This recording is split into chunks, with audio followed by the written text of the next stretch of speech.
set you free, bringing the light for all to see. No more tunnels, no more fear. Trump Gaza is finally here. Trump Gaza shining bright, golden future, a brand new light. Feast and dance, the deal is done. Trump Gaza #1. Trump Gaza shining bright, golden future, a brand new light. Feast and dance, the deal is done.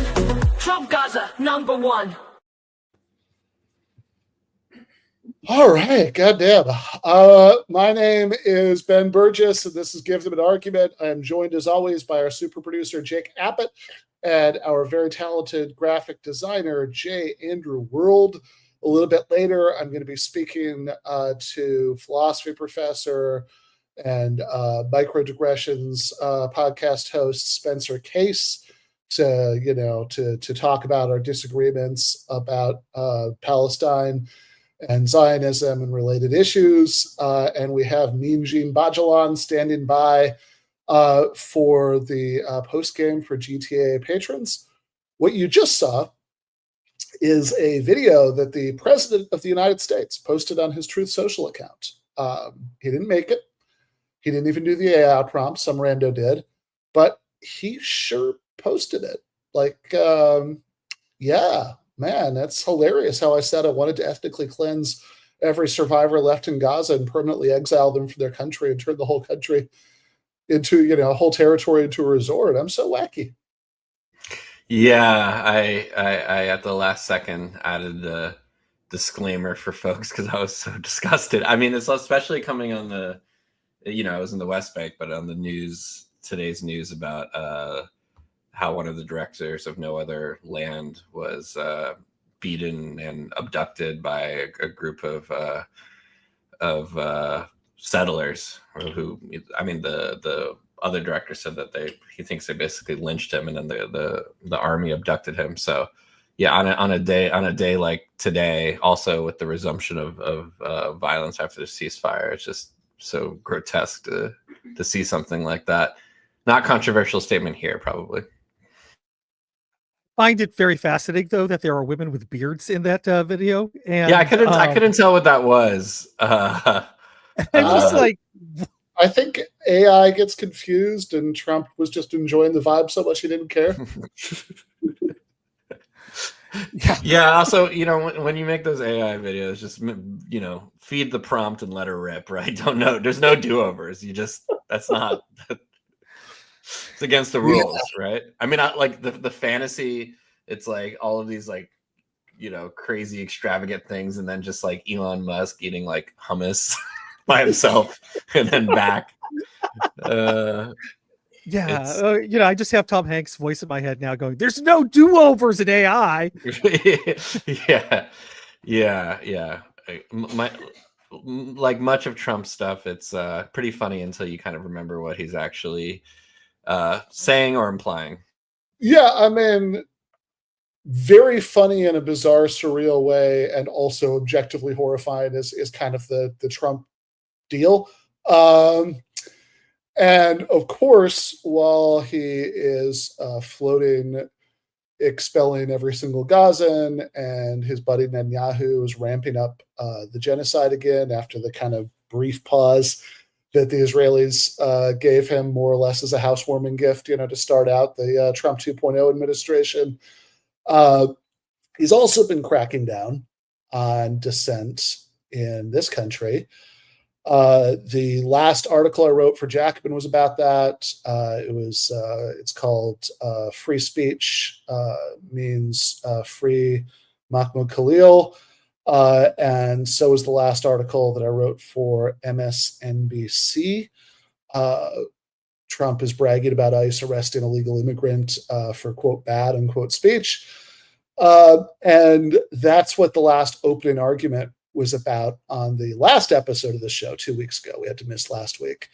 And I was originally going to hit that kind of topic, the Trump, free speech, Palestine, again this week. But the more I thought about it, the more I realized that I wanted to hit a broader set of topics. Oh, wait. We have the, Ben's song first. Gotta be streaming. Debunk all of it. Logical analysis. You're going to show us how to argue that. Go. This is based on data from bunch of different countries. There's abundant evidence that at this point.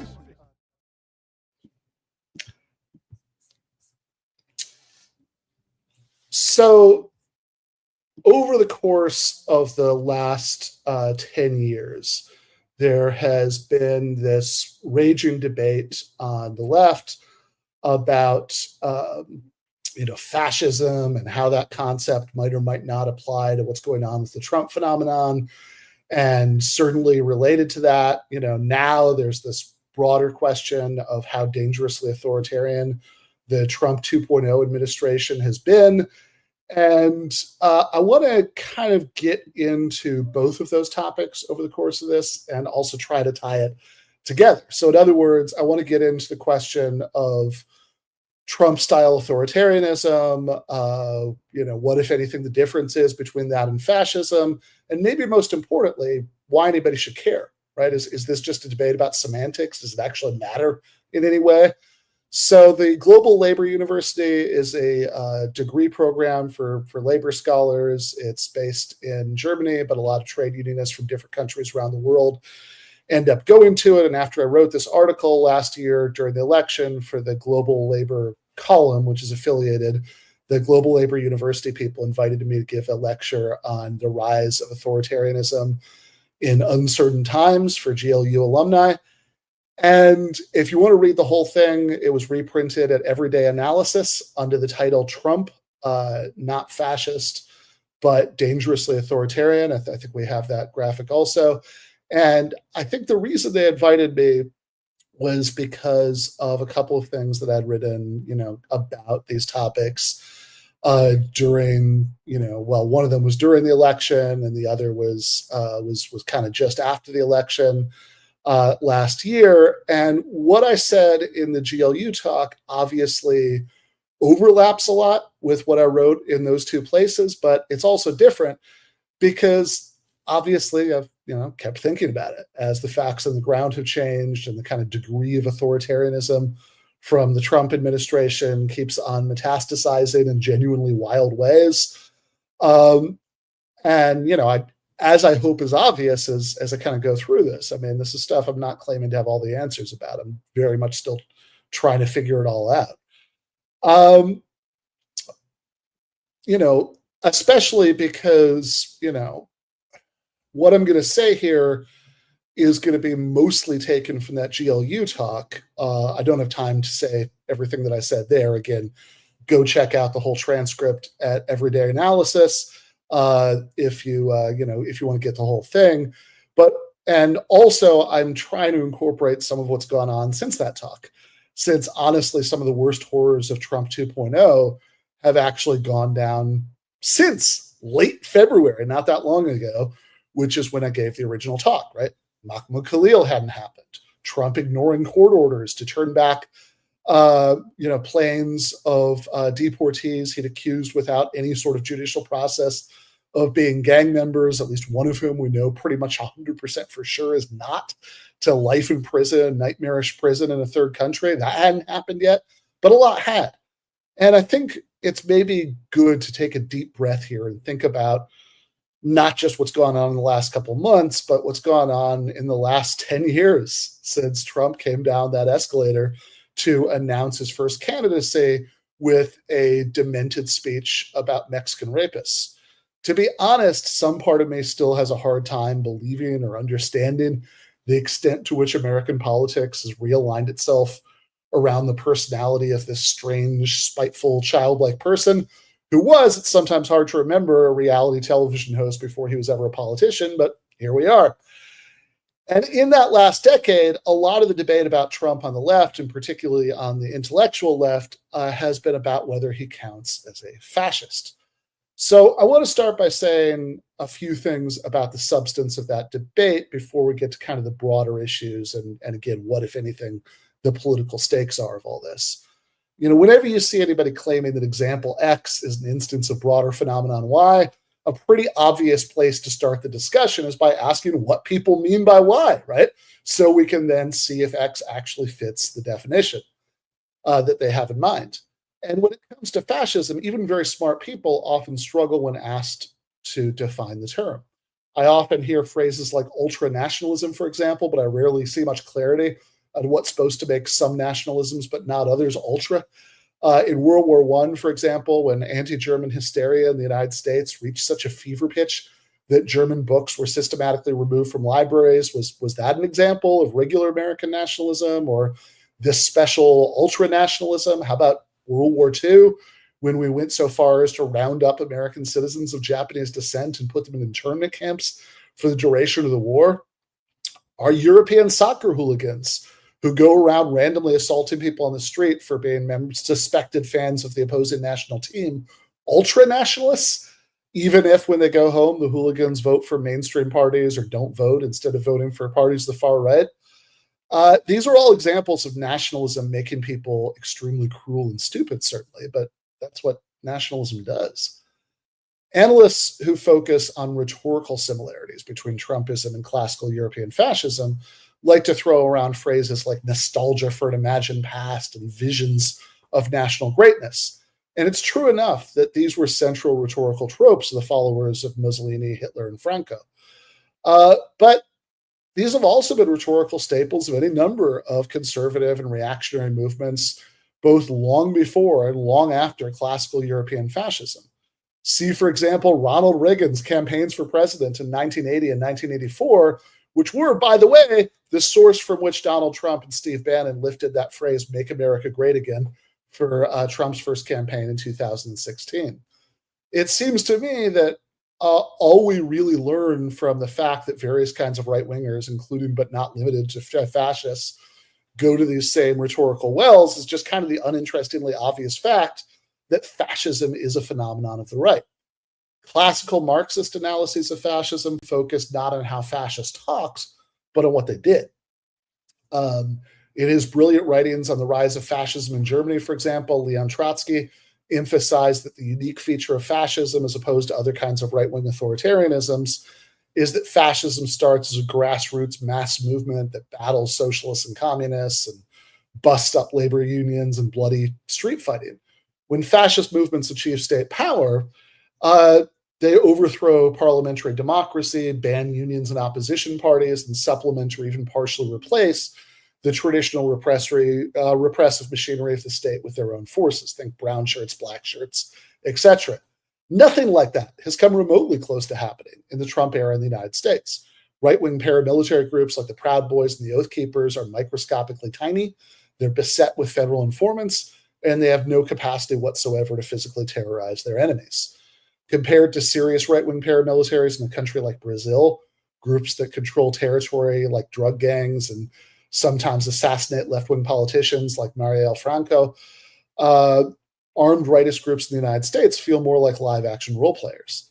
I certainly agree that Trump deserves moral condemnation for his coddling of these elements, for example, through his sweeping pardon of even violent Jan 6 defendants. But honestly, these people are such minor players, you could pretty much tell the story of Trumpism without them.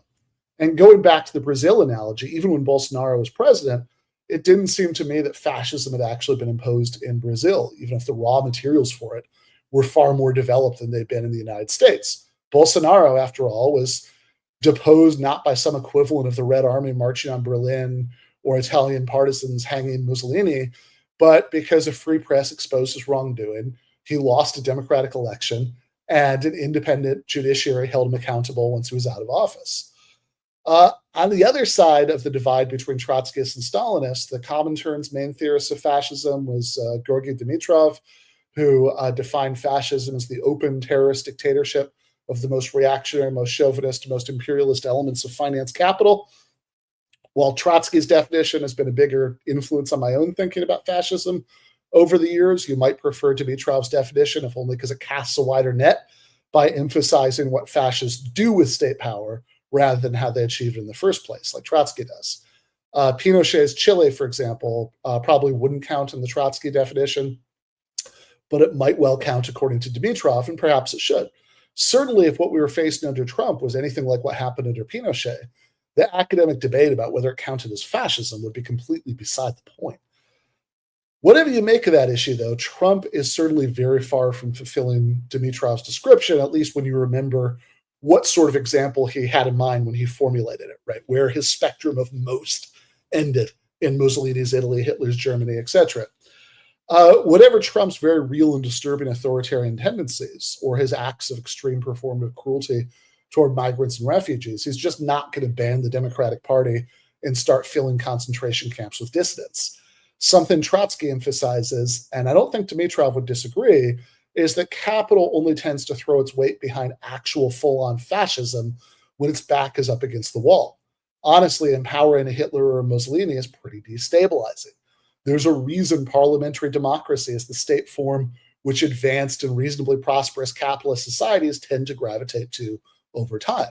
I'm not saying that capitalists have ever just given people democratic rights without people at the bottom of society having to fight for them. But ultimately, once the system is in place, capitalists do tend to know better than to rock the boat too much on the democratic basics. If you want to manage popular frustrations without too much instability while the underlying, profit accumulating machine whirs along extracting surplus value from the working class, you're better off with the degree of long-term popular legitimacy multi-party democracies can achieve. Capital only tends to sacrifice that stability when the capitalists have a real and credible fear that the alternative is that they'll lose everything in a socialist revolution. In the United States, our rate of private sector unionization is 6%? We've never had a mass electorally viable social democratic party, never mind some revolutionary communist cadre capable of making a bid for state power. We haven't had any citywide general strikes since the 1930s. And we've never had even one single national general strike in this country. Even the social democratic wing of the Democratic Party was handily crushed by the Democratic establishment in the 2020 primaries. And, the oligarchy tour is great. I love it, right? You love to see it. But, it certainly hasn't staged anything like the kind of comeback that could actually take it into power. And at this point in the conversation, right, once you kind of admit that the sort of circumstances that gave rise to fascism have nothing in common with the background circumstances in the United States, people will often say, oh, you're assuming that 21st century American fascism will play out like 20th century European fascism. But no, it's going to be its own thing with its own characteristics. But if you want to talk that way, the next step has to be for you to provide a clear, operational, useful definition of your own. And to be honest, at least in my experience, that next step never quite seems to happen. When you get right down to it, the reason people desperately want to claim the F word is that World War II is the last big moral touchstone that everyone more or less in our society agrees on. Elon Musk is the kind of deeply grotesque human being who thinks that it's funny to do a Hitler salute and give a jokey little explanation of why he did it. Oh, see, I was throwing the crowd my heart. But even Elon Musk made a pilgrimage to Auschwitz, since that kind of thing is one of the most unifying political rituals of the ruling class. Vladimir Putin's stated justification for invading Ukraine was that he wanted to denazify that country, given the presence of far-right forces like the Azov Battalion. And on the other side, we've had 3 years of anyone who criticizes U.S. policy in Ukraine or calls for de-escalation, peace negotiations, being compared to Chamberlain at Munich. Everyone wants to take the mantle of World War II, in other words. 80 years after the camps were liberated by the Red Army, Hitler's regime remains our most potent symbol of evil. And when I say our, I really do mean damn near everyone. Right? After Bannon imitated Elon's trollish Sieg Heil, even Marine Le Pen felt the need to distance herself because those are just the rules. The Nazis are still the most easily hateable mainstream movie bad guys. That's half of why leftists want the emotional satisfaction of calling our enemies fascists. The other half is that just like World War II was the heroic period for the United States military, for example, the struggle against fascism that culminated in that war was the heroic period of the left. We, or rather our much older comrades, were the ones who did things like fight in Spain with the Abraham Lincoln Brigade and got labeled as premature anti-fascists in later FBI files. It's right and proper that people take pride in that history. And honestly, I have no objection to anyone who just wants to use the word fascist as an insult, applying it to Trump and Musk and the rest. God knows few people in the world more richly deserve to be insulted. And if it's cathartic to you to throw it around that way, go for it. Don't let me stop you. But my reason for pushing back so hard against the attempts of some left-wing intellectuals to say, no, it's not just an expressive political swear word, we're literally fighting fascism, is that I think it's a misleading theory of what we're up against. Like pretty much everyone to the left of, I don't know, Ted Cruz, I've been horrified by a lot of what's gone on in the last 2 months. But trying to analytically force this into the mold of the enemies we faced in our heroic period risks making us miss what's actually novel, right? The title of the original Global Labor University talk was The Rise of Authoritarian Regimes in Uncertain Times. And that strikes me as exactly right. I really want to tarry on the fact that these are uncertain times. The fact that these are uncharted territories and genuinely no one has any idea where this is going. I'm not going to insult anyone's intelligence by claiming to have a complete and well-formed theory of the phenomenon, let alone what we can do about it. I don't. But I want to at least urge people to think about it in a more clear-eyed way. Let's at least start there.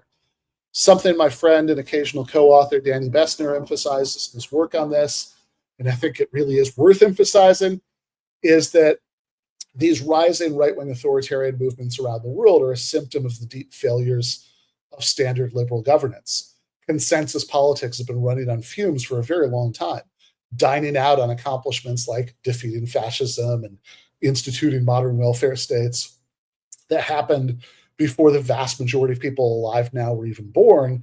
And in any case, at least some of these accomplishments have been deeply hollowed out by half a century of neoliberal retreat.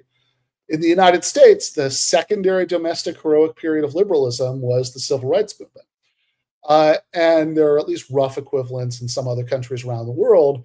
So a lot of mainstream liberalism's attempts here and elsewhere to create the impression of a sort of moral purpose to justify itself have involved things like increasing gender equality and acceptance of sexual minorities, increasing racial diversity. And of course, I think all of these things are welcome forms of social progress. I take it for granted that, 99% of the people watching think all of that, right? Why be a socialist if you didn't have a basic normative commitment to human equality? But progress in these domains are sometimes really hollow pseudo-progress, or quite often a messy combination of genuine progress and performative nonsense, has played out in the shadow of economic neoliberalism. The original civil rights movement in the United States wanted to follow up the destruction of Jim Crow with egalitarian economic initiatives. Remember, Dr. King's I Have a Dream speech was delivered at the March on Washington for jobs and freedom. But even in the mid-1960s, American capital wasn't going to accept massive jobs programs that would cripple its bargaining power against the working class. And by the late 1970s, under Jimmy Carter, even the Democratic Party had started its big neoliberal turn. And in different ways and to different degrees, and certainly on different timelines, broadly similar things have happened in many other countries throughout the world. The effect of all these trends is to give us a kind of liberalism that focuses on diversifying the ruling class and shaking its finger at, uncouth proles who, don't know all of the, correct progressive niceties, maybe making them sit through a lot of diversity trainings, even at the same time they worry that they'll lose their jobs to cutbacks. And the entirely predictable effect of all that is to create a lot of room for reactionary monsters who can now portray themselves as this edgy countercultural force, as a kind of collective middle finger to the oh-so-benevolent and enlightened liberal technocrats. It's a petri dish in which new and more virulently authoritarian strains of right-wing politics can grow. And in the GLU talk, this is the point where I went into a bunch of different examples around the world of right-wing authoritarianism in other countries, cases like Viktor Orban in Hungary, and Netanyahu in Israel, and Marine Le Pen in France, and how they were similar to or different from Trump. But I'll just skip all that for now and go to the United States, because I want to make a few related points about all of this. One of the things that I found the most persistently frustrating about the left's fascism debate in the last decade is that it's often felt polarized between, on the one hand, the position that Trump is literally Adolf Hitler, and on the other hand, the position that he wasn't even worse than Joe Biden or Kamala Harris. Those positions feel equally absurd to me. The single American left-wing intellectual I most deeply admire, Adolph Reed, wrote an essay in 2016 encouraging people in swing states to vote for Hillary Clinton. It was called Vote for the Lying Neoliberal Warmonger. It's important. I think he was correct. And I have, much to the frustration of some of my comrades, I've been publicly advocating the same position during the last 2 election cycles. Maybe I'm just a simplistic person, but given the choice between a lesser evil and a greater evil, my position is that diminishing the amount of evil is better for the workers' movement and for humanity in general. I've never believed we would be able to meaningfully influence corporate Democrats like Biden or Harris to move to the left. Sadly, I don't think we have the capacity for that, but I do think that we're better off not having what little organizational capacity has been built up by the American working class, subject to an all-out assault on all fronts, which is exactly what we've seen. Trump, as I've talked about several times on this show, is making a real credible attempt to actually outright abolish the National Labor Relations Board that protects basic unionization rights, or at least strip it of so much of its enforcement power that the NLRB might as well be gone. And on core issues of constitutional governance and core liberal rights, we're facing the kind of lurches in the wrong direction that we haven't witnessed in this country in a very long time. The degree of assertion of executive power at the expense of the legislative branch that we've been seeing, that kind of basic assault on small R Republican principles, has reached a point where I think that we may need to relearn Marxist vocabulary from a lot longer ago than the 1930s, right? Words like Bonapartism. And while I don't expect Trump to declare himself president for life or anything like that, I certainly think that there will be an election in 2028. But pretty clearly, after the defunding of Colombia, after the disappearance of green card holder Mahmoud Khalil, quite openly and undisguisedly as a punishment for his engaging in constitutionally protected political protest, free speech rights in this country are in much worse trouble than we've seen in a very long time. And Trump's latest assault on the right of criminal defendants, with these deportations without process to El Salvador of alleged Venezuelan gang members, really rivals what Bush was doing in the darkest period of the post 9/11 war on terror.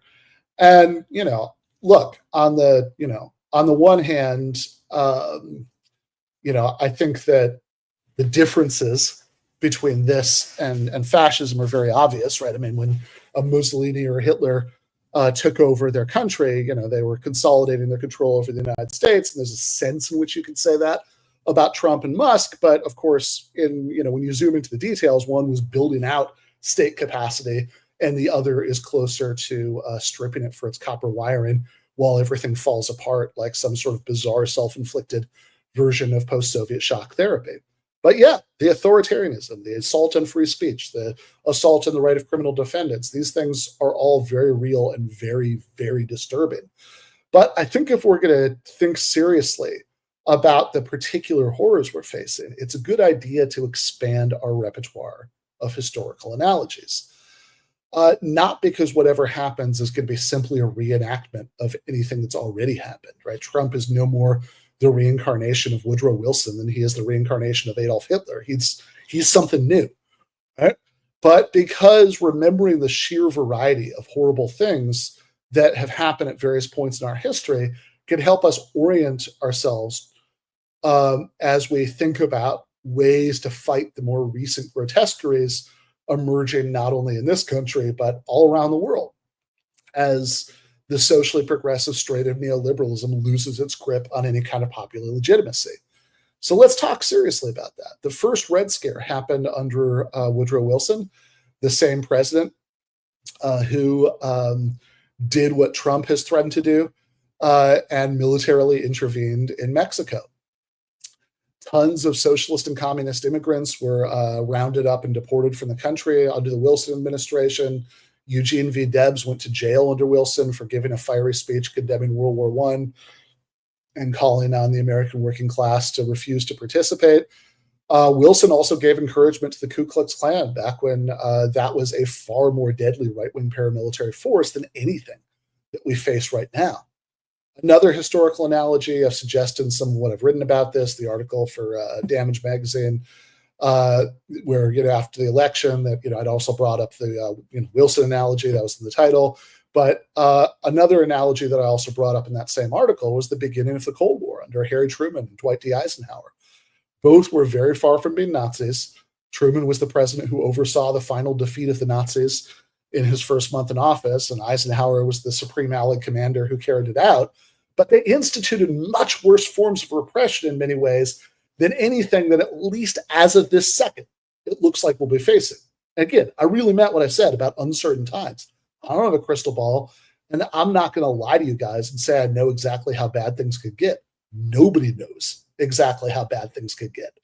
But at least in terms of a snapshot of anything anybody is talking about right now, it's nothing like as bad as the Eisenhower era, the era of loyalty oaths and blacklists and something called the Communist Control Act of 1954 that formally banned the Communist Party USA.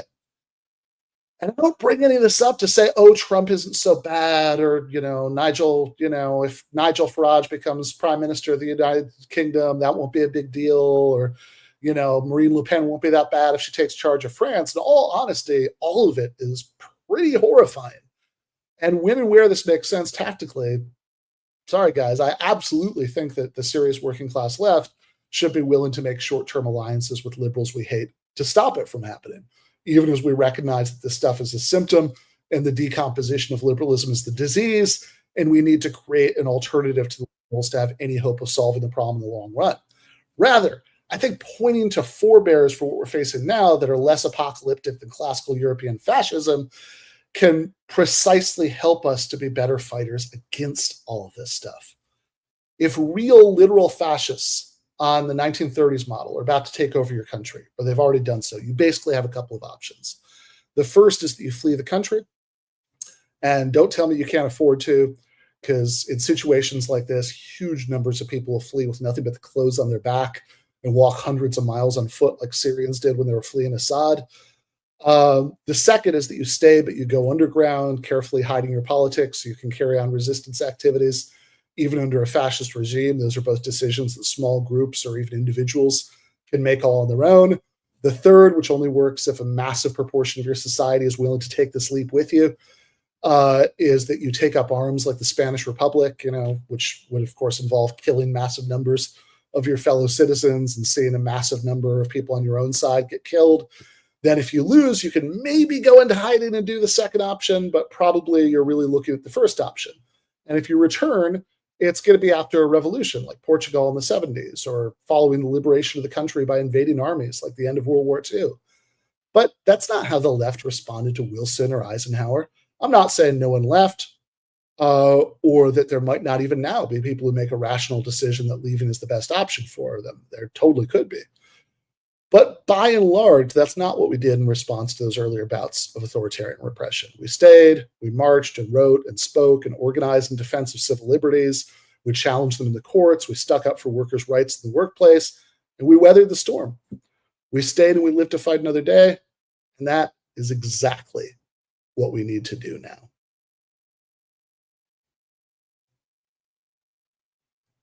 Okay, so with concluding the opening arguments, we're about ready to bring on Spencer, but is this point of the show where we air anything that resembles housekeeping, events coming up, anything that the people should know about Ben? Yeah, so the main thing is that on April 17th, Jason Miles and I are doing a live podcast at the El Rio in San Francisco. Is Trump the end of history? I don't remember if the ticket link is in the description yet or not. Honestly, I might have forgotten, but if it's not, we'll put it in there by the end of tonight. Should be a lot of fun. It's, as I've mentioned previously, something of a homecoming for both of us, obviously more for him because he actually grew up in the Bay Area. But I, certainly I spent a summer living in San Francisco in like 2009, and I haven't been back since. So it's practically a native. Yeah. I mean, I was like there for a couple months, but whatever, you know. Many love. The villagers are going to be saying, "Ben is back. Ben is back." Yeah. They'll have their carefully pressed photographs, you know, from 2009. Yeah, exactly. But yeah, many fond memories of that city. Has a lot of the things that you know, as you know, burritos the size of footballs wrapped in tinfoil, you know, with really flaky crust, you know, really flaky tortilla, you know, dark bars with no TVs, you know, a lot of things that I like are in abundance there. So I'm certainly looking forward to being back. But that is the main thing on my end. I know in June, I have an art show coming up. Okay. I don't have too much details other than it's going to happen in June at Abandoned Building Brewery in East Hampton. And I'll have the dates and who's the band's playing, and the directors of short films will be showing. It's going to be a whole event. Okay. But yeah, look forward to details about that once I get them. Mark your calendars. What was that? June. I will just circle that month on my calendar. Sounds good. Well, on that note, so Spencer, who I should say is the host of the Micro-Digressions podcast that I've been on a few times. He is also a philosophy professor. He also has a book that I believe we have a graphic for. You know, it's him and Matt Lutz, Is Morality Real? A debate. You know, there was a time when his work was all over the National Review.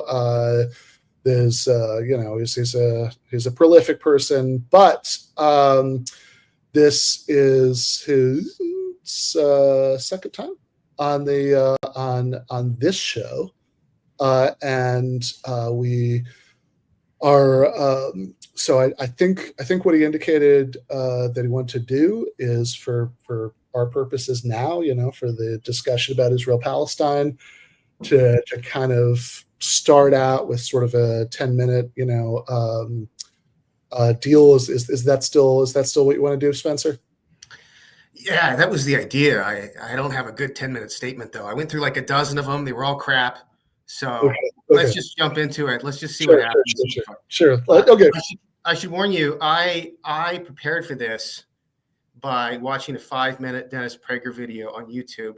So now that you know what you're up against, you know, it's not too late to back down. Okay, fair enough. Well, sorry for wasting your time. All right. So we'll, I guess, begin with the Gish Gallop, and then the ad hominems, and then we'll end in a indecipherable crosstalk or something like that. Yeah, no, that sounds good. You know, no, look, I have obviously, you know, I have a very particular, you know, like strong perspective on this. I wrote a short book pamphlet, you know, called 4 Essays on Palestine that got into what I think about this. I know I've certainly seen enough from you in the past to know that there are some real disagreements here on this bundle of issues that I hope kind of come out over the course of the conversation. But you know, honestly, like I mean, I think the people who I have had on or done things at, you know, third-party venues to talk about this subject with are Walter Block, Destiny, Brianna Wu, and you, and you're like just by far my favorite of those 4 people, right? So let me begin by saying why I disagree with Walter Block. Maybe that's a good place. Sure. Yeah. Let's do it. Yeah. Because like I found myself like I agree with a lot of his conclusions, but some of his arguments are like I'm not there with that. Okay. So I am pro-Israel. I will endorse Israel's right to exist as a Jewish state. And yes, Ben, that means I will take the deplorability challenge and say, yeah, it has a right to be a Jewish state or a legitimate interest in being a Jewish state. so with Walter Block's perspective, he's very historically based, and I hear this from a lot of other pro-Israel people of like, well, the Jews were there for thousands of years and stuff. I don't think that's the right line to take. And my suspicion of that kind of reasoning is, even if you know that you've got like original ownership in a normatively significant sense of this piece of land by this people, do we know that it's transmitted hundreds of years, all those generations through diaspora? I just find that really suspect. And the other thing that I thought was suspicious about it is, I want, if I could ask him one question, it would be, because he made the point that, the Temple Mount is under the Al-Aqsa Mosque, like the Jews were there before the Muslims were there. Okay, fair enough. So imagine, though, that further archaeological investigation discovered there's a still deeper structure that was built by the still more ancient ancestors of the Palestinians. Would he completely flip his position? I mean, I don't know. My suspicion is that people who make these historical arguments, it's the tail wagging the dog. It's not really that's leading them to their conclusions. You see what I mean? Yeah, no, I think that's almost certainly right. I mean, I think that people who say things like that, I think it's just extremely unlikely that they would endorse, by like parity of reasoning, right? If you had, if there was some group of Native Americans, who'd been living in Europe, who were in a position to sort of come back and stage an armed takeover of some part of the United States and, found an ethno-state there. I'm politely skeptical of the idea that very many people who say this would be fine with that, even though that's like a much more recent, that's a much more recent claim. But, to me, this sort of broader issue in all of this is the one you kind of alluded to before, right? You said you believe that Israel has a right to exist, and then you said you believe it has a right to exist as a Jewish state.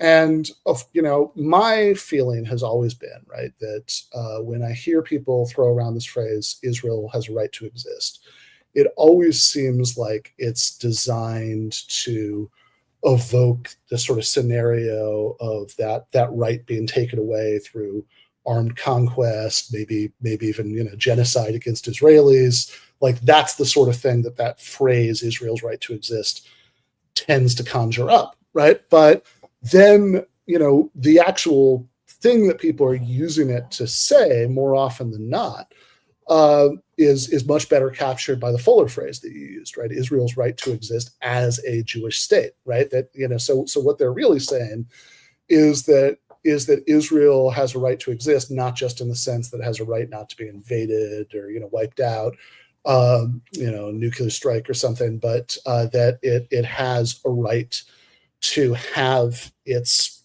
current ethnic majority forever, right? And so maybe just on a real baseline level, right? I mean, this might already get us into the disagreement, because it doesn't seem to me that any state has that right. I don't think, I don't think that the United States has a right to have a permanent white majority or a permanent Christian majority. It just that doesn't seem to me to be a legitimate goal of a state. I think people, right, individual people have rights, right, and but ultimately, right, a state, right, this is just sort of very basic, like, what I would think of as sort of ABCs of liberal democracy stuff, right? Like, a state should be the state of everybody who lives there, right? Not just of a particular ethnic group or even the majority ethnic group, right? I mean, states should be states of everybody, right? When you say that a state should exist for a particular ethnic group, like, even before you get into the other sort of 20 steps that would take you from there to all the problems that I have with Israel and Zionism, like, that already starts to set off alarm bells in my head. But my sense is that your position on this is very different. Yeah, I think it is. I guess I'm curious, what do you think should delineate political communities? Or do you think nothing should? Do you think there should just be like one cosmopolitan political community? Is that your position? Yeah, sure. Look, I think ultimately, if we just sort of had the Star Trek Federation, that would be, best, right? That would be much better, accepting that the world is going to be, organized into nation states for the foreseeable future. I would point out, right, that, most actually existing nationalisms are somewhere on a spectrum between pure ethno-nationalism and pure civic nationalism, right? So in pure civic nationalism, the sort of boundaries of the nation are whoever lives, within the border of the nation.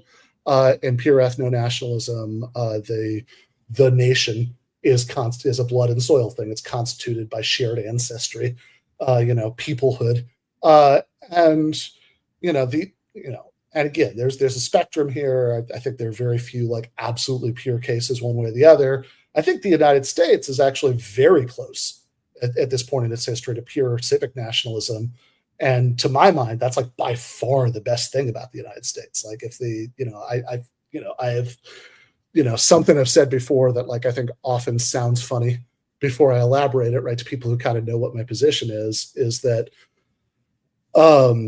there's a certain sense in which nothing makes me feel more patriotic than thinking about Israel, by which I don't mean that I sort of swell up with pride over the fact that we're, sending them 2,000-pound bombs to drop on refugee camps and dismember children. That makes me sick. But like, by which I mean that I'm just sort of intensely grateful that the Jewish side of my family, when it was time to get the fuck out of Tsarist Russia, ended up here and not there, right? So I got to grow up in a secular, multi-ethnic democracy because, to my mind, that's just so clearly a superior kind of society, right? That's the kind of best thing about American identity, that it's so relatively separated from ethnicity, right? Nobody ever says they're a quarter American, right? That would kind of sound like a category mistake.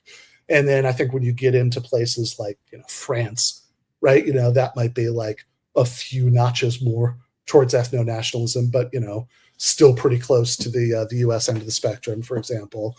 And when you think about Israel and Zionism, I mean that is a almost completely pure form of ethno-nationalism. In fact, the way that Zionists talk about nations and peoples having nations and all of that stuff really often sounds like a relic from a previous century, because it is, right? I mean, Zionism is essentially a form of 19th century romantic nationalism, of kind that was very common in Europe at the time. But I think that, most Westerners, I hope, have by the 21st century, kind of realized is bad news, right? That led to, to a lot of the worst horrors, certainly of the 20th century, right? But like, the idea is this is the state of a people, no matter whether, like explicitly, right, both the ones who live there and the ones who don't, and very, very explicitly not, other groups who form like, even a very large percentage of the population, that is, even very liberal Zionists are very explicit about saying like, oh, the reason we need to have, a two-state solution is that otherwise the wrong ethnic group would eventually become a majority, and we can never have that, right? That it's like, we'll be just very, very explicit that it's really, really important, right? Above all else, that the minority group within the population is never allowed to become a majority group.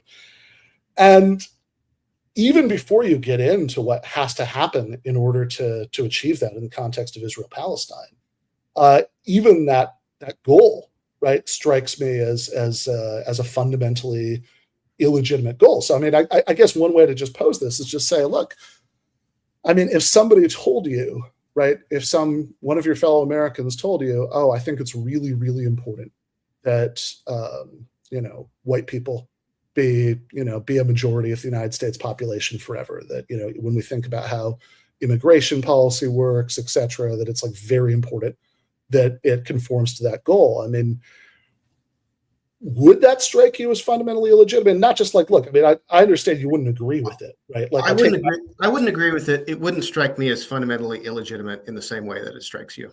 Okay, interesting. I think You know, there were all of these books coming out by these like left-wing intellectuals at the end of the 90s that were like anxious about multiculturalism and stuff. And one of them was The Disuniting of America by Arthur Schlesinger Jr. And he said the 21st century is going to be about what keeps a nation together. And that's worth thinking about, right? What makes a people feel like they're a people? That's sort of like, if you don't have that, you don't really have anything. And I think it makes sense in deciding what your political community is. This is a practical decision. It's not given in nature. It's not written in the human genome what our states are supposed to be or something like that. But I think it makes sense to go in the direction of what normal human inclinations are. And the fact is, we're quite groupish. We're quite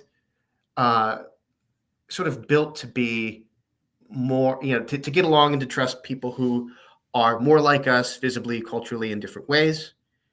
And that can be overcome. And the harsh edges of that can be softened and need to be softened, right? In order for there to be civilization that isn't just completely cruel to those who are not part of the in-group. But I do think that there's this desire to utterly and completely transcend that everywhere. So in the US, you're right, we have a healthy civic nationalism. I don't want to replace that with an ethnic nationalism. I also don't think that it makes sense absolutely everywhere. And I think to condemn like Zionism or Israel in particular, I want to know, like, okay, what you said about it being a relic of the 19th century and all of that, that's true in a way, but like that would be true of a lot of other states, wouldn't it? I mean, it would be true of Japan. It would be true of a variety of other countries. And I think there are situations where you would start to have intuitions that would pull in this direction. Like, well, imagine like some small, just let me give this one point. So imagine there's some small African country and there are a bunch of, white people immigrating there from Europe. And after a while, they're like, hey, like we're a minority here. Like, we don't, we feel like we don't have continuity with this country. Wasn't what it was, like, culturally.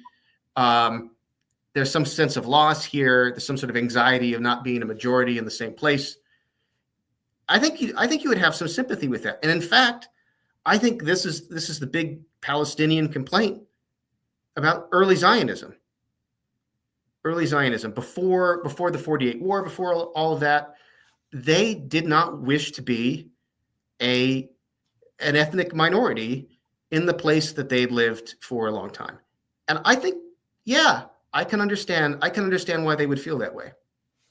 Okay, I would not have the slightest bit of sympathy in the circumstances that you're describing, with a big caveat, right? So in other words, if white people were coming to this country to live as equals, right, then I would have no sympathy for the complaint that what had been a minority population was becoming a majority population. I would hope few people would, but who knows, right? Maybe I'm overly optimistic there. Now, if they were coming with the explicit stated program of forming an exclusionary white ethno-state, then yeah, sure. Then I would be sympathetic to people being alarmed by that, right? But like, I think there's a world of difference between just saying that what once was an ethnic minority will become an ethnic majority, and saying that there is this, people are coming and they're being sponsored by a political movement that says loudly and constantly, our goal is to form a exclusionary ethno-state for this group that's coming, right? That, I think it's legitimate to alarm people, but I don't think it's legitimate to just be alarmed by the change, right?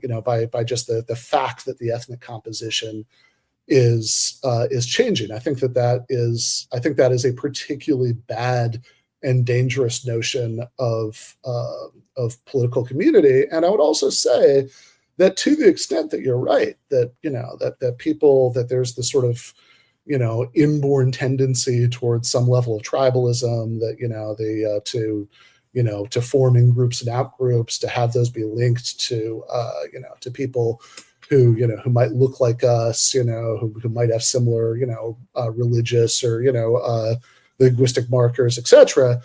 I mean, I don't really understand saying that there's this tendency, therefore let's just run with it, right? I would think that the more people do have that inborn tendency, the more reason there is to be on guard against it, because even if you can't get rid of it entirely, let's say, right, that you sort of take the kind of like standard kind of conservative position on a lot of issues on this, that there are just certain things about human nature that it would be dangerous to try to overcome completely, right? That maybe can't be overcome completely, and we court disaster by trying to. And let's say we put it on that list. Okay, right?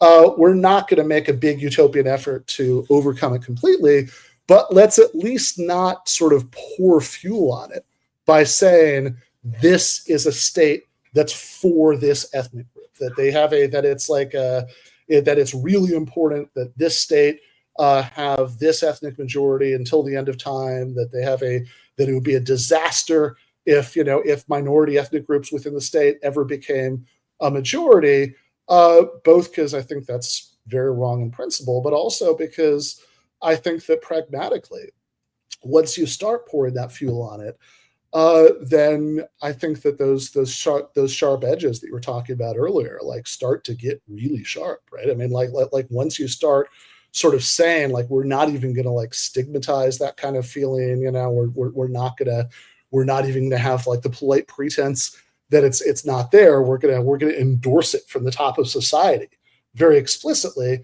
Then it's a lot easier to see how you get to the point where the sorts of things that Israel has done are the kinds of things that the country's population will go along with, right? I mean, which are the kinds of things that you can only do if you really deeply dehumanize people who are outside of your ethnic community. I mean, things like ruling over millions of people for 58 years without ever offering them citizenship rights in your state, for the sole and explicit reason, right? I mean, no Israeli politician has ever been shy about like spelling this out, for the sole reason that if you gave these people who you intend to rule over forever, remember, I mean, that's the official position of the Israeli government, that there will never, ever be a two-state solution, that, these millions of people, that if you ever gave them citizenship rights, you can't do that because that would jeopardize the Jewish nature of the state, right? Never mind the kind of thing that's happened in the last year and a half, where millions of people are driven from their homes at gunpoint, where you have the largest population of child amputees in the world in a tiny area, et cetera, et cetera. I mean, those are There's a lot here. Well, hold on, right? Like, okay, let's just wrap up this one point, right? Those are the kinds of things, right? The reason that I don't think these are disconnected issues is that those are the kinds of things that you're a lot more likely to get people to go along with in a scenario where you have, like whatever kind of fires of tribalism are always burning in our hearts all the time, right? You've really poured gasoline on by saying, no, this is an explicitly ethnic state. It's really important that, that it have this ethnic group forever and ever and ever, right? Like, that seems like the kind of thing that's going to get you, make it far more likely that you're going to get the level of dehumanization that it takes to do those other things. Yeah, I mean, I think it depends on what kind of ethno-nationalism you're institutionalizing. But I'm also I want to go back to something you said way back at the early part of your last statement, which is, you said the difference between the scenario I described and early Zionism is that the whites who would be moving into whatever imaginary African country this is wouldn't be coming there with the intention of forming an exclusionary ethno-state. Okay, so I have a hard time seeing how the intention matters. So suppose you just have, in this alternate history, you imagine a bunch of people, just a bunch of Jews from various parts of the world decide they want to immigrate to Palestine. And it's foreseeable that they're going to become a majority, and it's foreseeable that once that they become a majority, they're going to want recognition as an independent state on part of that territory. You don't think that that is precisely what the Arabs in that area were reacting against? Like they wouldn't have a complaint in that scenario? Well, I think in the scenario where it was like the scenario where Jewish people were just going to become a majority, but Arabs were still going to be treated equally, I don't think there'd be a legitimate complaint. But that's not the scenario you just gave me, right? The scenario you just gave me was the one where, even if there's no intention, and I don't know how it would be foreseeable without this intention, but let's just run with it for the sake of argument, right? That where it's foreseeable that the consequence is going to be that there's going to be an attempt to force a partition of the country and the creation of an exclusionary ethno-state and part of it, right? It's like, yeah, I think that's something it's legitimate to be alarmed by. But if you just had a state in British mandatory Palestine just became an independent state, at the end of the 1940s, and by the time that happened, let's say, there was so much Zionist immigration that was the majority of the state, but Arab inhabitants, were still treated as completely equal citizens. There was no attempt to sort of force by state policy, them never, becoming the majority ever again. There wasn't this population of hundreds of thousands of people who were ethnically cleansed, in 1947 to 8, and then weren't allowed to return. None of that stuff happened. That the only sort of adverse effect, right, of all of this emigration was just that the ethnic majority wasn't what an Arab ethno-nationalist would hope it was. Then no, in that case, I wouldn't think that the Palestinians would have a legitimate complaint. Okay, but I think realistically, if you had that amount of immigration, you're going to end up with a very different culture, very different society, and you have to say you just have to suck it up. You'd be willing to say that? Well, it's certainly what I say about the United States, right? I mean, that they have when people express fear that if we, if we let in, too many brown people, then, U.S. culture, will end up being fundamentally different. Or like when, Elon Musk and J.D. Vance go to Europe and they say, oh, you shouldn't let in too many immigrants from other countries into Germany because then German culture will be unrecognizable. I mean, in all of those instances, I do say, yeah, I don't think that fear of cultural change is a legitimate reason for denying anybody rights that they should otherwise have. I think that I think cultures change. I'm very unsympathetic to those complaints. Now, maybe you're just in general more sympathetic to that stuff, but if so, I think that would make your position more consistent than a lot of people's is, because it seems to me that, most sort of normie American liberals 100% share my intuition about this when it comes to the United States, when it comes to Western Europe, but not in the Israel-Palestine case, right? This was your rant. This was your rant on my show. Yeah. So I think they can just say, can't those people just say, blah, blah, blah, non-ideal theory? Okay. Yep. So I only half know what you mean when you say that. And I think a lot of, I sort of halfway know, have a sense of what you're getting at when you say that.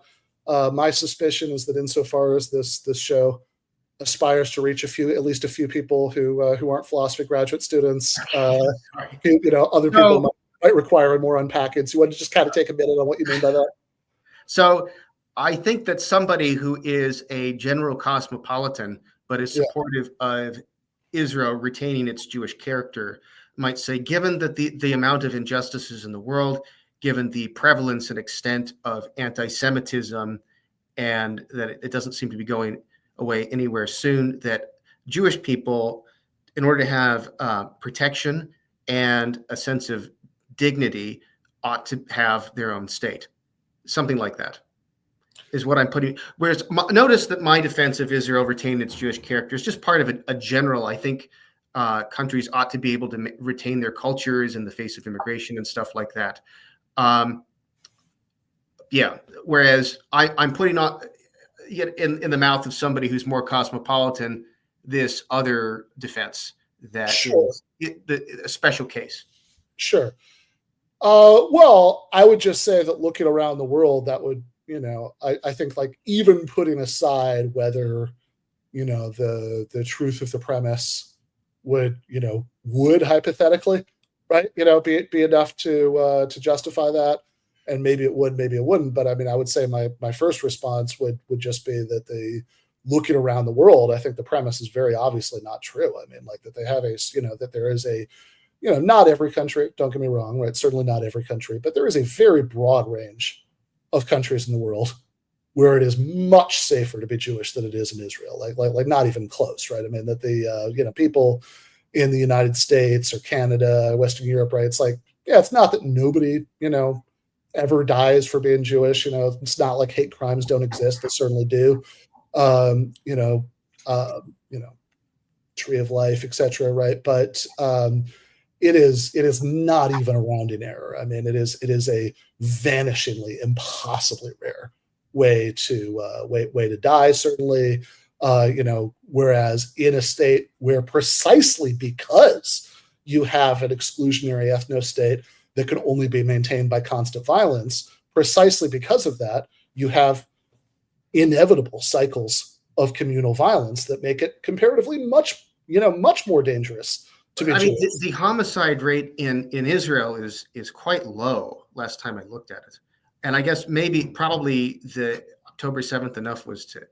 No, but I mean, even in the normal course of things, right? I mean, that they have like you're going to, the sort of the danger of dying in ethnic conflict, right? Whether that goes in the homicide rate or not, right? I mean, like dying as a soldier in the IDF, right?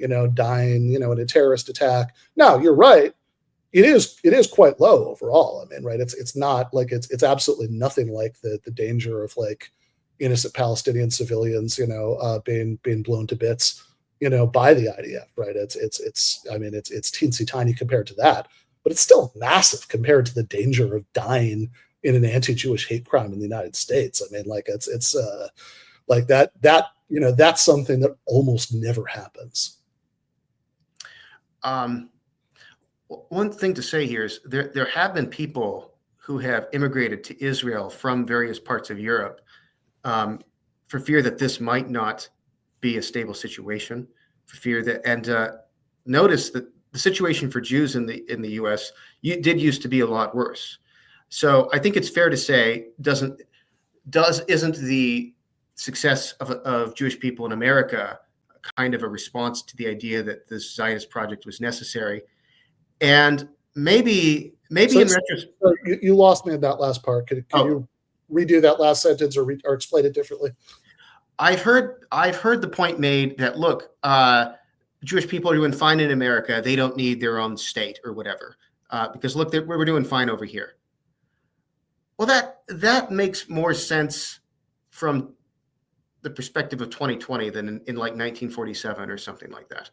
Well, certainly in 1947, the danger that you were going to die for being Jewish in the United States was nothing compared to the danger that you were going to die in the 1947-8 war. Sure, but the thought that you needed to fight to establish some place where you'd have a state that's there to protect you. I find that credible. I mean, honestly, I think if the United States had been less restrictionist about immigration during World War II, it's entirely possible that Israel wouldn't exist now, right? Like that they have because I think enough people would have been even then, right? I mean, you're certainly right that like anti-Semitism was far worse, in the 1940s, than it is now. There's certainly no arguing that, right? But like, even with the degree of anti-Semitism that existed in the 1940s, I mean, this is the United States, even in the 1940s, right, was a place that lots of Jewish people in lots of places were desperate to go to, would give up a lot to go to. I mean, people, certainly, long before the 1940s, right? I mean, in the beginning of the 20th century, right? When my family came over, I mean, this is like already this sort of great place of refuge even then, right? So I think if the United States had something a bit closer to an open borders policy for people who were considered to be culturally alien, in the early decades of the 20th century, right? I mean, that might have just kind of solved the problem all on its own. But I do think in general, right? I mean, that the idea, there are people who move from France or who move from the United States, to Israel, and who would give as part of the explanation, right, that it's that there's things seem fine now, but you never know in the long term, right? There are all those cliches, right? Jews in Germany thought they were safe, all of this stuff. So that, there are people who do that, right? But one, that's a vanishingly small percentage of Jewish people who live in those places do that, right? And I suspect that in most cases, right, that's not really the main thing going on, right, in people who do make that decision, right? And I also think there's it's always seemed to me that there's this really strange contradiction between two things that Zionists typically say about this, right? One is that, well, sure, for now, things are good in the United States, for example, but you never know, right? You look at the long sweep of Jewish history, you never know. It's possible that, in the future, the United States will be overtaken by murderous Hitlerian anti-Semitism. And on the other hand, they'll say it's really, really important that the United States support Israel because it's always on the brink of being wiped out, that because we need to give all this funding to Israel because, that protects its right to exist. And it's always seemed to me that maybe not an outright contradiction, but there's at least quite a bit of tension between those two, right? That it's really important that the United States continues to support Israel in order to safeguard its right to exist. And also Israel needs to stay an exclusionary ethno-state forever because the United States, might become murderously anti-Semitic at any time. I'll let those people sort out their own issues. I don't think I'm committed to saying that dyad. So, but you said earlier, I want to get back to what you said earlier.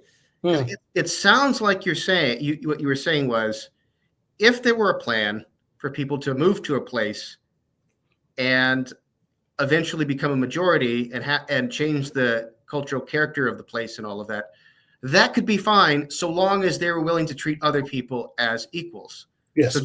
Okay. So it does sound like your criticism of Zion as such just comes down to how are the Israelis treating the Arab Israeli citizens, and you would want to lump in the Palestinians with that, but am I right about that? So if it turns out that the Arabs are being treated fairly or reasonably fairly, no, because I think that when I say, are you going to treat people as equals, right? Being treated as an equal means that the state is for you as much as it's for anybody else, right? You're not treating people as an equal if you say, if the United States, declared tomorrow that this is a white Christian state, we're going to put it in our documents, we're going to make people take oaths of fealty like Israel does to the idea of the United States as a white Christian state. We're going to do what Israel does and exclude parties from elections if they don't go along with the idea of the United States as a white Christian state, that everybody has to agree to that to even be allowed to participate in the political process. But don't worry, right? We'll still let black and brown people, be doctors and lawyers, and if they can be elected to Congress by parties that aren't too hostile to the idea of the United States as a permanently white Christian state, we'll even let them do that. I wouldn't say, oh, okay, no problem, right? Because people are being treated reasonably fairly, right? Like what I mean by treated as equals is that the state is for them as much as it's for anybody else, that, that everybody has an equal status within the state. And if you declared the United States to be a white Christian state, definitionally, right, you have changed the status of everybody else. Never mind, as you say, lumping in the Palestinians, this is not a small caveat, right? Like one of the main things that Israel has done to maintain its status as a Jewish state is rule over millions of people who, again, remember, official government policy is that they will never, ever not be ruled over, right? That there will never, ever be a Palestinian state. Netanyahu says that every 5 minutes, the Knesset passed resolution about it. And certainly Israel's actions over those 58 years are crystal clear on that point. You don't found cities of your own citizens in territory that you intend to give up, right? Nobody would do that. So it's like, so if you have millions of people who you permanently rule over without giving them citizenship, because giving them citizenship would mean that you lost your character as a Jewish state, then no, you're clearly not treating other people equally, right? Again, if everybody who lived in a territory has equal rights and equal status, then I think whether I'm part of the ethnic minority or the ethnic majority, shouldn't matter, right? If it matters to me, I don't think that that's legitimate, right? But I think it matters a great deal, if I'm given a officially de jure secondary status within the state, right? If you said, this is a Christian state, and then, you'll be like a guest, and don't worry, you'll still be able to be all the things that people always say about Israeli Arabs, doctors, lawyers, Knesset members, right? You'll still be able to do all that stuff, don't worry, but it'll still be an officially Christian state, right? Then I would say, no, I'm not being treated as an equal. Okay. I think if you can vote, if you can run for office, if you can practice your own religion without interference, et cetera. Oh, but I happen to live in a country that has an official narrative of like, yeah, like we like you, we protect your rights, you'll have the same rights in court as anyone else, but also, we don't want you to be in the majority. I don't feel like I'm dehumanized by that. Really? No, I don't think so. That's incredible to me. Okay, I think that's so. Yeah, I've lived as a minority in multiple countries, including China. I hope China doesn't change its ethnic character. Like I like it, China as the Han state that it is. I might end up living there, soon, and I could imagine living there as a minority. Like I've got other problems with China's government, but it's not that. So, it's an interesting example, right? Because China is not exactly notorious for its reasonable treatment of ethnic minority populations, right? I do not endorse all of their policies. Okay. Or even most of them. No, just maybe worth noting that it's not an obviously innocent example, right? But sure. I think that I think that if the United States, right, officially decreed, right, this is a white country, sure, we're not going to take away the right to vote from many non-white people, which would, by the way, already be a huge disanalogy to Israel, because Israel does deny millions of people that it's ruled over for 58 years the right to vote, solely because granting them that right would undermine its character as a Jewish state. That's the only reason. They don't hide it, right? They don't disguise it. They don't pretty it up, right? They're very open about that, right? So that would be a huge disanalogy. But even if you could somehow take that out of it, right? Even if the worst thing that that Israel did to anybody, right, were to say, right, that that you guys have this officially unambiguously secondary status, right? You're okay to be here, but we want to be really sure that there are never too many of you, right? Then that does seem pretty obviously objectionable. Again,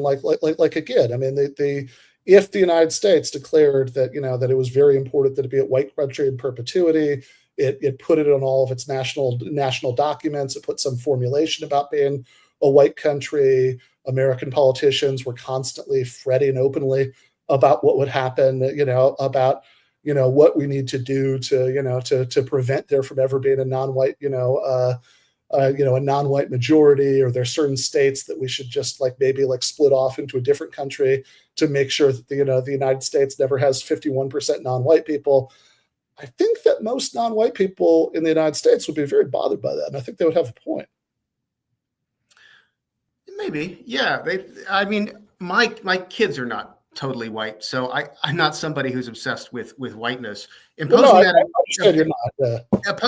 that on America would destroy its civic nationalism, which I would not want. So I'd have to imagine a very different country than the one that I actually live in to imagine how that kind of nationalism would operate. Well, hold on though, right? It's not just. I mean, this kind of reminds me of when in intro ethics classes, if I talk about the Judas Jarvis Thompson cases about killing healthy patients to harvest their organs, and there's always a student who says, "Oh, well, see, the reason that would be bad is because doctors take the Hippocratic Oath," right? And it's okay, well, yeah, but if we imagine a world where they took some other oath that that this wouldn't violate, right? I mean, that's surely not the main thing that's wrong with doing this, right? Similarly, it's if I imagine, if I'm comparing the United States to some otherwise similar country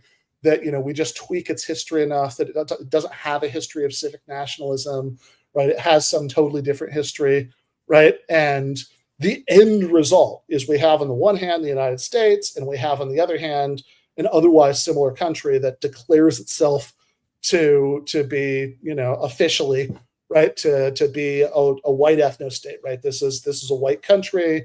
It's a openly declared goal of public policy to make sure there's never a non-white majority.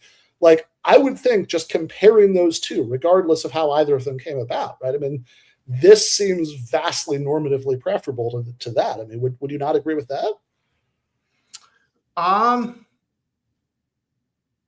I'd have to see the country. I'd have to see it fleshed out in enough detail. I'd have to see how they treated their actual minorities that were really there. How much of, I just think you're underestimating the sense that people need something. They need something to feel that they've got a common narrative. And I want to know what you think that would be if the Israelis and the Palestinians were merged into one nation here. By the way, I don't think they're just excluded on the basis of ethnicity / religion. I know people probably say that, but I think they're actually thinking that as a proxy for a bunch of other things. You could imagine an example where instead of Palestinians, imagine you've got a division where you've got a bunch of Jewish people in the West Bank, and in Gaza, but they really, really, really hate the state of Israel and the people living there. I don't think they would just say, okay, I guess it's fine. I guess you share our religion, you share our ethnicity. I guess we should just extend citizenship to all of you. No, that would be a disaster. They don't share a common narrative. Nobody is excluded because they hate Israel. They hate Israel because of the decades and decades of being ruled over as permanent non-citizen subjects, deprived of all legal and human rights, subject to military rule, having every aspect of their lives controlled by Israel. Because look, before that, right before the it's not like this is some different group with a different history than so-called Israeli Arabs, right? I mean, Israeli Arabs that's just the name that we give to Palestinians who ended up on the Israeli side of the line after 1948, right? I mean, that they have it's the same people, right? I mean, it's not like there's some, it's not that, the only difference, right? I mean, to the extent that it's even true that you have fundamentally different attitudes, right, among Palestinians in the West Bank, for example, than Palestinian citizens of Israel. That which is, I would note, by the way, from the polling I've seen, at least, that's unclear to me that you do, right? But it's that's certainly, when they, pollsters ask people, right, would you, like, what would your ideal, solution be, right? Like, there's a, would it be, a two-state solution, a one-state solution with equal rights for everybody, or a one-state solution that, excludes, the other group. That last one is much more popular in Israel than it is the Palestinian territories. But like, even to the extent that it is true, right? It's like, look, it's true because of the way that people are brutalized there. Because, like, otherwise, what's the alternate explanation? I mean, like, it can't be some, like, deep cultural fact about Palestinians on the West Bank as opposed to Palestinians who live within the Green Line, because, I mean, culturally, I mean, that's the exact same group. I mean, you like those only start to diverge after the foundation of the state of Israel, and in fact, right, I mean, like, they have, these are still interconnected enough groups that that, like, Israel feels the need to do things like pass laws to discourage Palestinian citizens of Israel from marrying Palestinians in the West Bank and living together as a married couple, in Israel, allegedly for security reasons. But this is, like, these are very interconnected groups. I mean, you're talking about, oftentimes literally cousins, right? So it's like why, like, well, I mean, some of the views of the Israeli Arabs are also concerning, right? I mean, a lot of them, voted for the Communist Party, do not vote for parties that are opposed to the state of Israel. It's fairly astonishing, like, that Israel extended its citizenship to so many Arabs, following the wars of 48 and 67. Well, it's following the war in 67. Between 48 and 67, they had not extended citizenship to that population. Okay, fair enough. I think it was like 66. But it was from the population that was in the territory conquered during that war. So, but hold on, I don't think that's amazing. I think that if they hadn't done that, right, there's no way that they would have been able to maintain, Western support over the decades, right? I mean, like, this is, like, if you just had said, okay, nobody, like, no Arabs on either side of this line, right?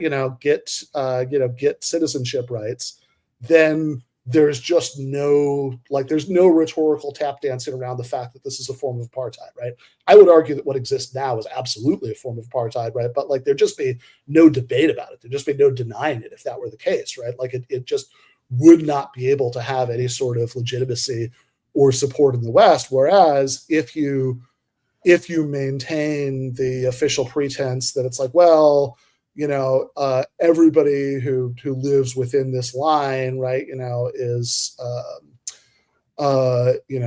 kind of sort of equal, but then we're just denying this to these millions of people in these territories, especially during the decades of peace process, right? That was a lot easier for Western apologists to rationalize, right? Because they say, okay, well, sure, those people don't have to be citizens of Israel. They'll eventually be citizens of something else. I mean, if they just said, nope, no Arabs can be citizens of Israel, then, like, at that point, that was never the original idea. No citizens can ever be Arabs can ever be citizens of Israel. But do you imagine that an Arab majority state, or a state evenly divided between Arabs and Jews, you think that would be a peaceful arrangement given the history as it has unfolded?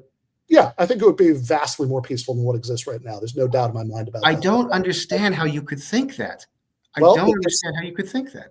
Okay. I think that again, I mean, I'm sure that would be, I'm sure that it would be fraught and messy in the way that post-apartheid South Africa has been, but the same way that outside of Elon Musk's fantasy life, right, that, like, by and large, white people there are okay, right? I think that if you have a situation where you have millions of people who, have to be, at least if Israel is going to have the borders that it's held since decades before you or I were born, right? That you have millions of people who have to be permanently denied, citizenship rights, that you have, and are living under military rule forever, and you have millions of other people around the world, who aren't allowed to come back, etc. I think that's a recipe for permanent ethnic conflict.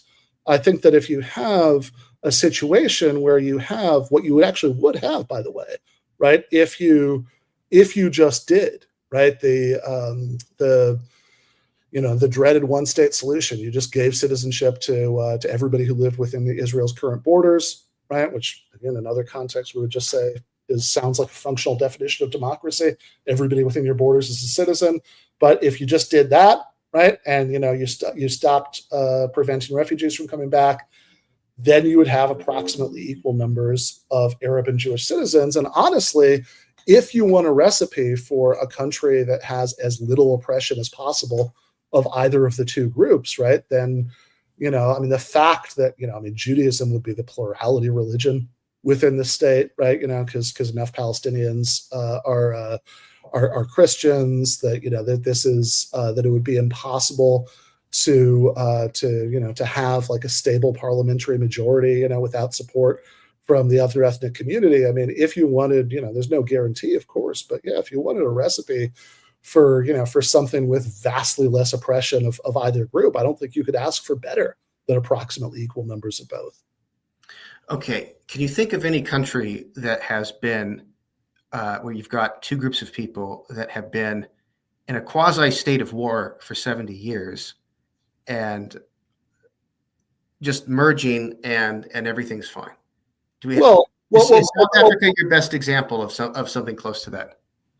I mean, I think it's an obvious parallel example, and I think the thing I like about South Africa is that it's not merging, right? I mean, merging is inaccurate here because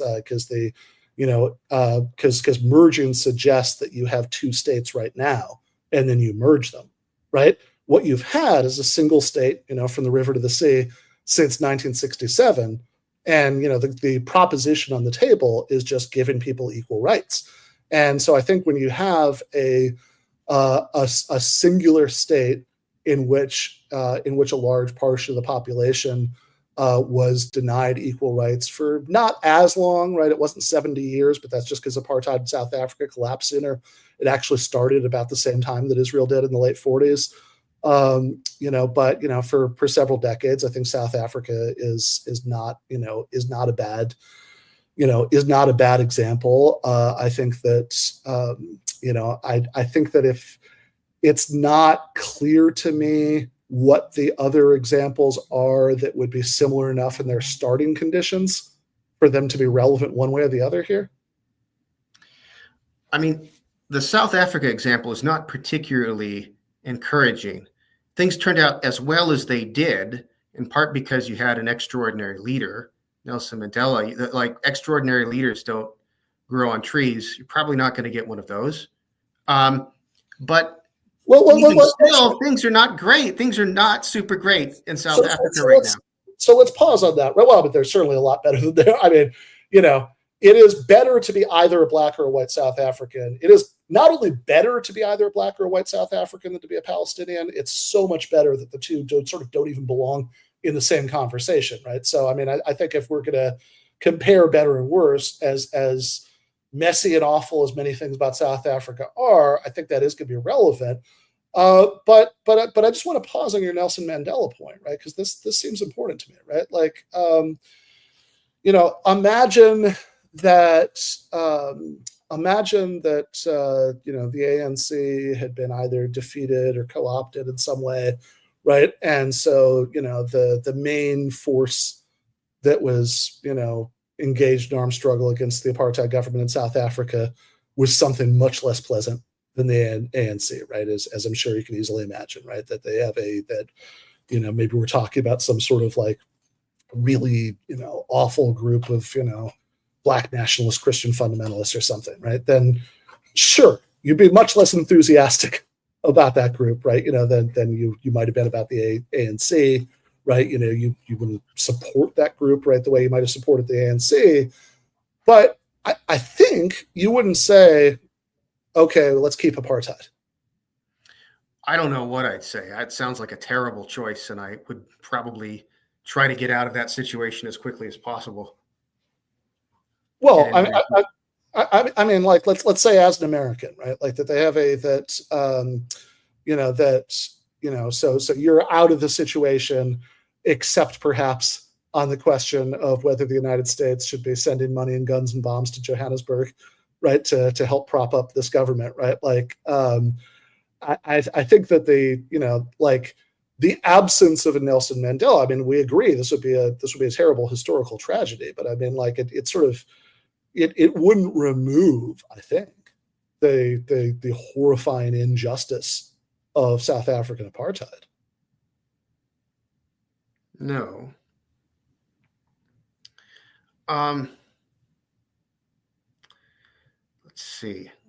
Well, while you're thinking about that, I did just want to go back to what you were saying earlier, because you said that without sort of an ethnic peoplehood definition of nation, right? What would there be to sort of bind people together as a national group, right? And I was kind of hoping when we had to hit a wall here to go back and explore that point, like because I'm curious, right? Because like both like why, like if you had something that wouldn't be as strong a sort of communal glue as common ethnicity is, it could be that you just then get, in Israel or in any society, right? Because it did sound like your defense of Israel is linked to sort of a much more general defense of nationalism and Sure. some degree of national homogeneity, right? Like what's the why is that bad, right? Like if for the sake of argument, right, you do get less of a glue, right? So people feel sort of less bought in to the national project because they lack that. Is that such a bad outcome? I mean, like in other words, if like having nationalism everywhere that were more civic and less ethno just kind of in the long run just meant that there was much less nationalism in the world, is that a bad thing? I think it'd probably be a bad thing if there were less patriotism in the world. I think we expect people to make sacrifices for the greater good of the country. Like, and this is the version of patriotism I want to emphasize, and I emphasize in my book is like America first. I don't mean America first, like first among other countries. I mean put it above yourself. Put it above your party, put it above your career interests, put the country first in front of those things. And a country, like a world where there's less nationalism, where there's less patriotism, you've got less people doing that, right? I mean, Trump tried to steal an election in 2020. I admit that. It's kind of surprising, don't you think, that it hasn't happened more often? A little bit. Like, it's not for lack of wanting to win that it doesn't happen more often. What stops that? What prevents politicians from all the time just refusing to concede elections or trying to win by illegitimate means? Well, there's some community that they feel a part of and feel responsible to. And those mechanisms just won't work if people don't feel like they're part of that community. So I think of democracy differently than you do. In fact, I'd like to hear how you define it, because I think of a democracy like rule of the people, and I think if you've got two peoples, you should have there ought to be, you got to have different governments, different systems of voting, right? Well, if peoples means ethnic groups, then yeah, I guess it doesn't have to mean that. It doesn't have to mean that. Well, but they have to see themselves as a people, whether it be based on ethnicity or whatever else. Well, I mean, people see themselves like, I mean, what people see themselves as often changes dramatically over time. as national arrangements change, right? That if you people go from being from seeing themselves as Sicilians to seeing themselves as Italians. There was a point where a lot of people actually did make a big deal of identifying as Yugoslavians rather than Serbs or Croats or whatever, and that seemed much better to the extent that happened, like in every way. But no, I would say that democracy. Right, democracy means that the rule of the people in the sense of everybody who lives in the state. Right, that they have what makes something. So what defines the limits of the state? Well, I mean the limits of the state, if that's meant literally, like the borders of the state, right? Like why are the states the borders that they have? I mean, usually that comes out of history. That's imposed on you by other states, right? That you try. You try to snatch, more than you have right now. You get pushed back on, or you're successful in it and you've expanded it.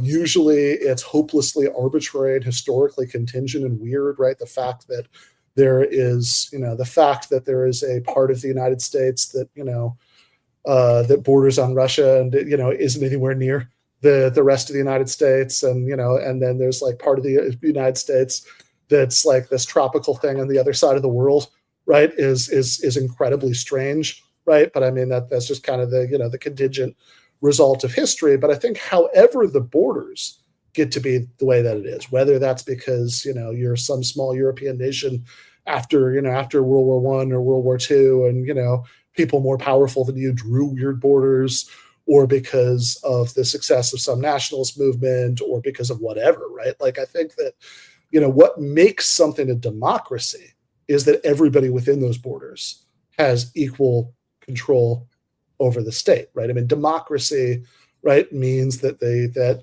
people who live there aren't just subjects of the state. They're citizens. They have that, like, they are equally ruling over the state, right? At least in the ideal, that's what democracy is, right? I mean, that's why we would say, for example, that the United States was, much less of a democracy when Black people and lots of it, weren't allowed to vote, right? That it's much more of a democracy, now than it was then, because you had people who lived there who didn't have these sort of exercisable rights to political influence over the state. I mean, that seems like what we mean by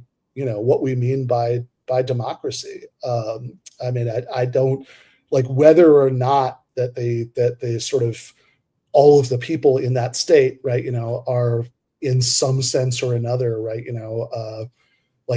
even think of themselves as a people, right, doesn't by itself, I think, tell me anything about how democratic it is, right? I mean, that they have if Trump succeeded somehow in making Canada the 51st state, and it could be that after that happened, right, the vast majority of Canadians were unhappy with that arrangement, and just give them one vote in the Electoral College. Yeah. I guess it would have to be at least two, right? But that's like if the vast majority of Canadians didn't want to be Americans, didn't think of themselves as Americans, okay, that might be normatively objectionable for that reason. But assuming that they really did have just as many democratic rights as Americans, that they, as people who would actually think of themselves as Americans, I would still say that the result was a democracy. I mean, like I could understand arguing maybe even, to the extent that you're saying, oh, democracy won't be viable over time, right, without a sense of peoplehood or something like that, right? Like I could understand that argument. I don't know that I agree with it, but I can certainly understand how you come to that conclusion. I can't understand saying that what democracy is something that's in some, ethereal sense a people exercising control over something. I don't think it's particularly ethereal. It's got vague boundaries. But I'm not talking about some Hegelian essence or whatever. But I mean, So you just made subjective feelings. Yeah, I mean, I think that's what a sense of collective identity is. It's socially constructed. It's based out of feelings. It's like currency, right? Currency is not out there in the world like gold would be, but like as a unit of exchange, that would be something we create. Same thing with national identity. I think it's the same thing. So let me just ask, right? Because you said something interesting a few minutes ago. You said that you attributed the fact that relatively few people have stolen elections or tried to steal elections. I guess 2 in the last quarter century, right? But whatever, relatively few overall, to sort of widespread sense of patriotism, identification with a national project. I mean, let's just assume for the sake of argument that is the correct explanation.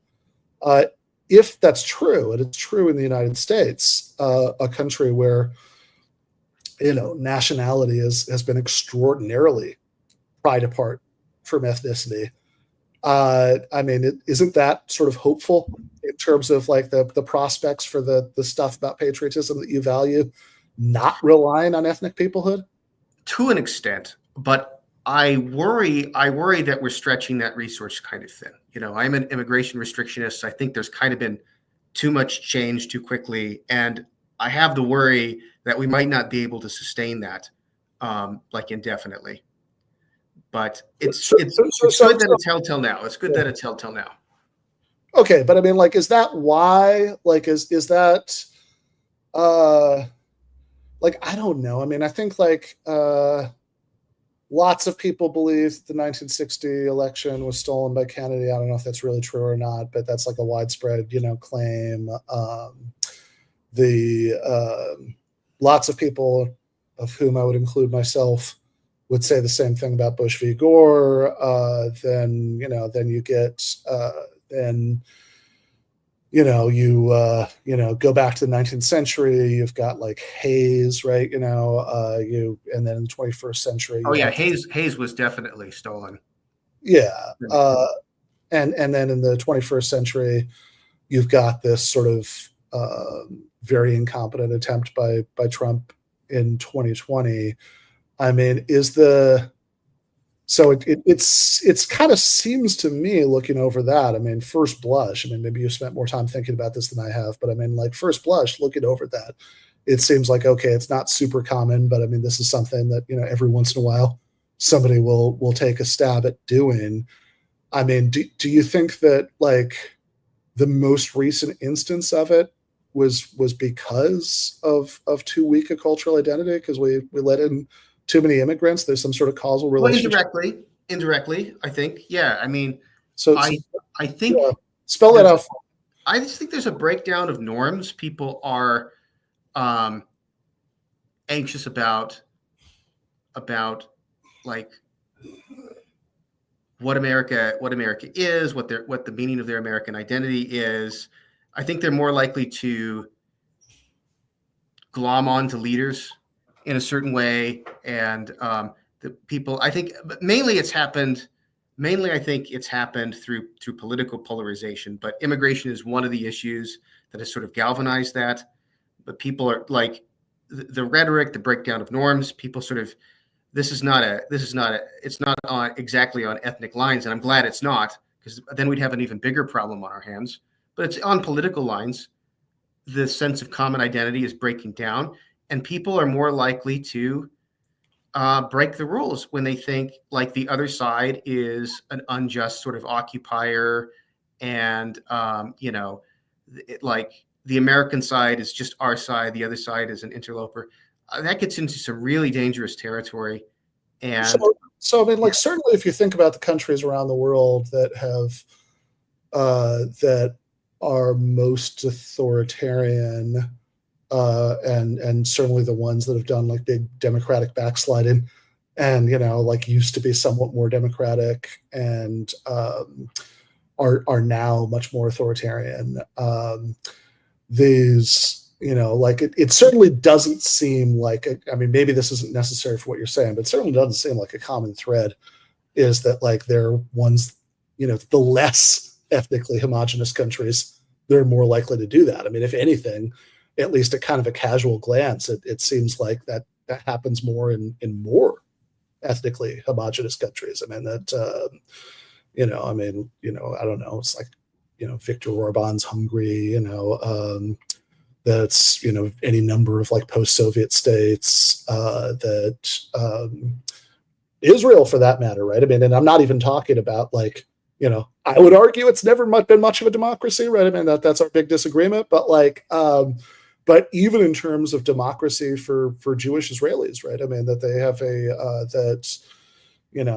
there were like unprecedented mass protests, in like the summer of 2023, because of the sense that Netanyahu was consolidating like lots and lots of personal power in ways that undermined democracy for Jewish Israelis, right? So it seems like certainly at least ethnic homogeneity doesn't seem to be like a safeguard against this, right? So is that consistent with saying that there's like a good reason to think that the decline of it is going to make it more likely to happen? Let's see. I think a firm sense of identity, it's a necessary but insufficient condition for well-functioning institutions. And in some of these places, there never was any kind of tradition of limited power for any kind of identity to sustain in the first place. So it's not surprising that they haven't developed. Okay. Yeah. I mean, like it just, it doesn't seem like, it seems to me that that the United States has actually in many ways become much more democratic over the decades of being being less homogenous. I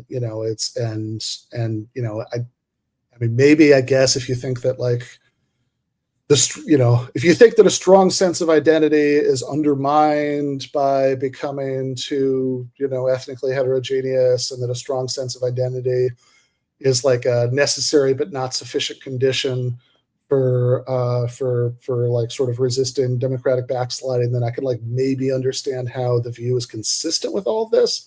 But I guess I have a much harder time seeing what the sort of positive case is for it. I see. Let's see.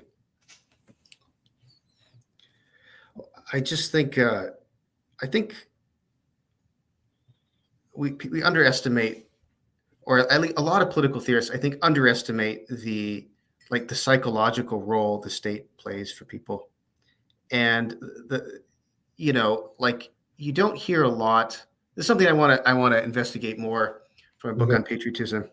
You don't hear a lot of discussion about like things like national holidays, national heroes, like all that stuff is like whatever. That's like what the state does is distribute resources and enforce laws and stuff like that. But it's interesting how universal these sorts of things are. Like people want some kind of larger narrative to identify with. And if the state isn't providing them, if they don't feel like it's their narrative, I feel like they'll find it elsewhere. They'll find it in something maybe more hostile. Well, I mean, I hope not, because then we might end up with exclusionary ethno states, which is what I wouldn't want. But and certainly once we get to my first choice, which is the global socialist superstate, we'll make sure to have lots of official heroes of that state, and people will, with any luck, put it above their own interests. But these are obviously all points of perfect consensus between us. All right. Spencer, we are about at time. Are there any last points that you've just kind of been like itching to make as soon as there was an opening in the conversation that you'd like to make on your way out? Oh man, so we didn't even get to the Gaza war. Look, I'll just say I lived in Egypt for a while. People would talk to me about the Israel-Palestine conflict, like when they knew that I was an American who spoke Arabic. And I had a lot of discussions with people about this. I became really disturbed by the level of anti-Semitism I saw. Like, you could find Mein Kampf sold in like small, like somebody selling 20 books on the corner, and it's like, there it is in Arabic. Kafahi is the Arabic name, and Protocols of the Elders of Zion. People would use Jew as like a curse word. I have to imagine that sort of thing is more intense in like Gaza or the West Bank. I have to imagine. I mean, if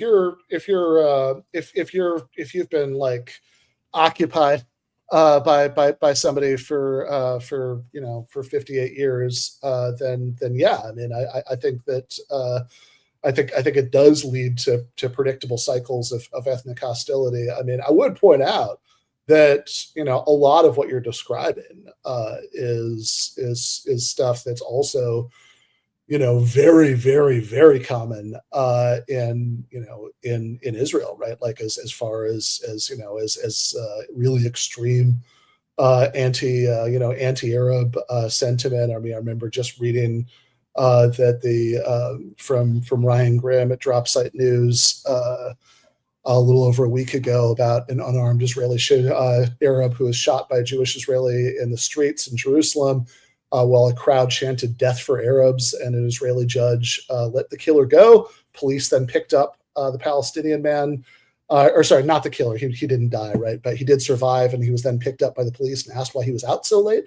I mean, so it's like, look, I think everything that you're describing, like, seems like really good evidence to me that Egypt is not the sort of society that we should want, right? That having this kind of that there are many things about Egypt that are very different, from what we would think of as a good society.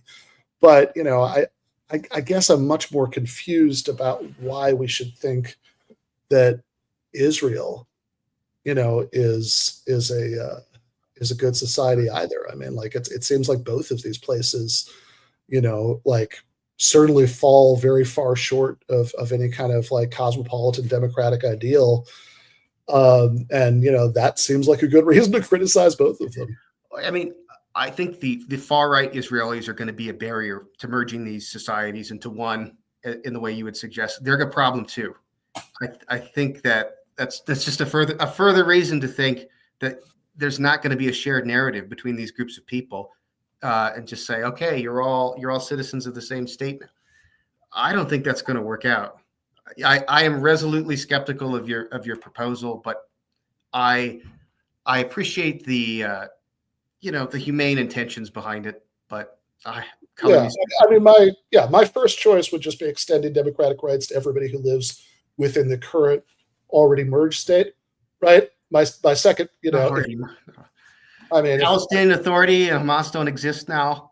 The Palestinian Authority and Hamas exist, but that doesn't mean they're independent states. Quasi-independent states. No, they're not quasi-independent states. They're not in any sense independent. I mean, this is like, Gaza from, the so-called disengagement to 2023, I mean, had, it's like there's no sense in which you could call that, quasi-independent. I mean, if you have your air, land, and sea borders are being patrolled by somebody else's army, they decide everything that comes in and out. They penetrate into it at will. They bomb it at will. You are in danger of being shot by that army if you walk too close to your border. I mean, that's not a quasi-independent state. Sure it is. It's a beleaguered state. Why isn't it quasi-independent? It's not. How is that quasi-independent? That's nothing close to independence. I mean, that's like, that is a state. That is territory that is being thoroughly controlled by the state that currently claims it. That if it ever tried to do the things that independent states do, right, would certainly not be allowed to. I mean, right? It's like, there's the if you built like, oh, this is our Palestinian army base, right? I mean, that certainly wouldn't be, that certainly wouldn't be allowed. I mean, this is like if you can't enter or leave it, without permission from Israel. I mean, that's Egypt. Well, I mean, Egypt is, Egypt is bought off in order to go along with this. I mean, there's a reason why Egypt is historically the second biggest aid recipient, right? I mean, it's precisely in order to bribe its dictatorship into acting as an adjunct to the Israeli occupation, right? But it's like, if you have I mean, this is not anywhere like close enough to independence that we could use words like quasi, in a sort of sensible way, right? So it's like, yeah, I would say there's been a single state from the river to the sea for again, since decades before either you or I were born, and that normatively the first choice would be to extend democratic rights to everybody in that state. If we just, and whether or not that will ever end up happening or not, I don't know. I think I don't know how many people would have predicted in the mid '80s that that South African apartheid was a few years away from falling. So I think that like tomorrow, next year, no, I don't think so. Right? Like is this is that ever going to change? I don't feel like I'm confident enough to say it. But look, assume for the sake of argument that it is, right? So we can't have our normative first choice, right? Like I think the second choice would be at least, withdrawing to the pre-1967 borders.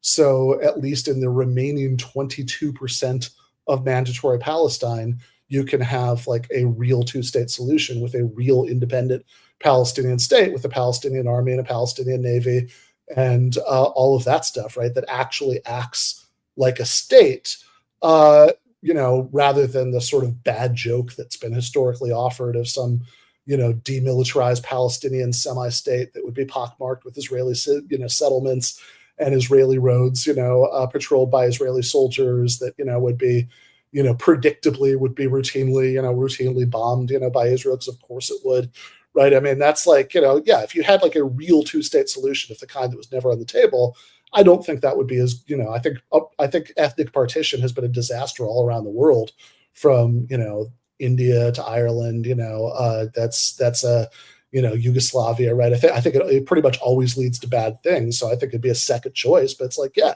I think that at least doing a real partition to do a real two-state solution so Palestinians could finally be citizens of something, right? Like I would take that if that became possible. I think that the sort of like the real kind of the real lodestar of all this is just like, look, you can't rule over millions of people without giving them rights in your state. I mean, that there's nothing could justify that. I think we're at the agree to disagree point. I think. All right. Well, we will do that then. Yeah. Sorry, I think that's the point where I said, well, I don't agree to that. Okay. Yeah, we'll do that. So, Spencer, do you want to remind people where they can find your various works, your podcast, your writing, all of that stuff? Yeah. So SpencerCasePhilosophy.com is my website, which I haven't updated. I need to do that. And Micro-Digressions with a hyphen is my podcast. I'm going to do an episode on a free will debate later this week. So I hope you can tune in for that. And thanks for having me, Ben. All right. Thanks, Spencer. Pleasure as always. We will do it again soon. All right. That was Spencer Case of the Micro-Digressions podcast. And now with that, we are going to go to the postgame for GTAA patrons, where we have Djene Bajalan, who is going to be joining us and I think we're going to be showing him some Alex Jones, because for some reason we inflict stuff like that on people that we like. We are going to be looking over what happened with the Atlantic editor in the group chat and the Yemen war plans. So I think fun is to be had in the post game. If you're already a patron, you should already have that link at patreon.com/Ben Burgis. You should already see the link for the post game. If you are not a patron, there's no time like the present.